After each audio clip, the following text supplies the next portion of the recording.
और बच्चे थक कर सो चुके थे। 5 दिन की यात्रा, भूख प्यास सब कुछ सह चुके थे। बंधु महिंदी का शरीर थक गया था, पर मन अभी भी आशा के एक सूक्ष्म धागे से बंधा था।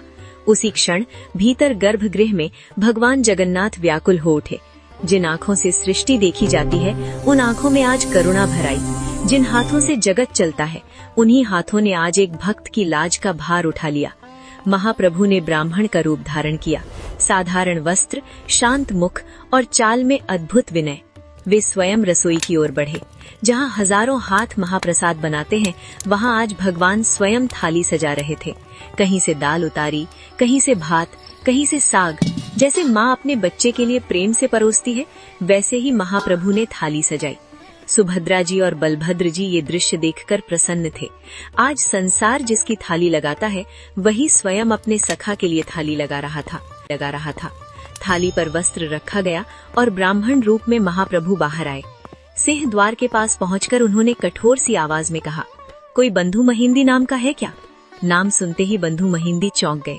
मन में सोचा, मेरा नाम किसे पता, यहाँ तो कोई अपना नहीं। वे आगे बढ़े। ब्राह्मण ने तिरछी दृष्टि से देखा और रूखे स्वर में कहा, तुम ही बंधु महिंदी हो? कौन हो तुम? कहाँ से आ गए हो? ये फटे पुराने कपड़े पहनकर यहाँ बैठना मना है। बंधु महिंदी ने विनय से कहा, मेरा परिचय बस इतना है कि मेरे पास न घर है, न धन, न संपत्ति, बस जगन्नाथ जी को अपना मित्र मानता हूँ।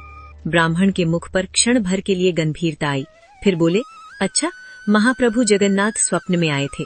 बोले, मेरा मित्र बंधु महिंदी बाहर बैठा है, उसे महाप्रसाद देकर आओ। ये शब्द सुनते ही बंधु महिंदी भाव विभोर हो गए। पत्नी को जगाया गया, बच्चे उठे, थाली सामने आई, दाल भात, छेना पोड़ा, सब कुछ। बच्चों ने पेट भर कर खाया। पत्नी की आंखों में तृप्ति उतरी और बंधु महिंदी, उनकी भूख तो जैसे उसी क्षण समाप्त हो गई थी। उन्हें भोजन से अधिक संतोष इस बात का था कि महाप्रभु ने उन्हें मित्र कहा था। बंधु महिंदी हाथ जोड़कर बोले, मेरी कोई योग्यता नहीं, आप मेरी ओर से प्रभु को दंडवत कर दीजिए। ब्राह्मण ने कहा, समय आएगा, वे स्वयं बुला लेंगे। फिर बोले, ये थाली बहुत मूल्यवान है, इसे प्रातः मंदिर पहुंचा देना। रात बीत गई। बंधु महिंदी ने थाली को संभाल कर रखा। इतनी बहुमूल्य थाली, रत्न जड़े हुए। मन में विचार आया, अभी कोई पुजारी नहीं है, कहीं रख दी तो चोरी हो जाएगी। प्रातः होते ही वे थाली लेकर मंदिर पहुंचे। उधर मंदिर में हड़कंप मचा हुआ था। रसोई में हांडियां बिखरी थीं, सामग्री फैली थी और सबसे बड़ी बात, महाप्रभु की थाली गायब थी। जैसे ही बंधु महिंदी थाली लेकर भीतर आए, लोगों की दृष्टि उन पर पड़ी। उनके वस्त्र, उनकी अवस्था, सब कुछ देखकर किसी ने कुछ पूछा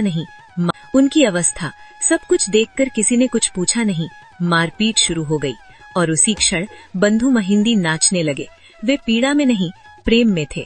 वे हंसते हुए बोले, वाह जगन्नाथ, रात में तो छेना पोड़ा खिलाया, रसगुल्ले दिए और अब सुबह परीक्षा ले रहे हो। तेरी लीला अद्भुत है नाथ। पत्नी दौड़ कर आई और बोली, इन्हें मत मारिए, ये जगन्नाथ जी के मित्र हैं। भीड़ हंसी, जगन्नाथ जी के मित्र, और मार और तेज हो गई। उसी क्षण गजपति राजा के स्वप्न में महाप्रभु प्रकट हुए। बोले, मेरा परम सखा बंधु महिंदी तुम्हारे लोगों द्वारा पीटा जा रहा है, तुरंत जाओ और रोको। राजा घबरा कर उठा, सीधे मंदिर पहुंचा और मारपीट रुकवाई। राजा ने कहा, सोचो, जब ताले टूटे नहीं, द्वार खुले नहीं, तो थाली बाहर कैसे आई? मानव को ताला तोड़ना पड़ता है, पर मेरे प्रभु के लिए कोई ताला नहीं होता। थाली उसने नहीं ली, महाप्रभु स्वयं देकर आए हैं। भीड़ स्तब्ध रह गई। सबने क्षमा मांगी। राजा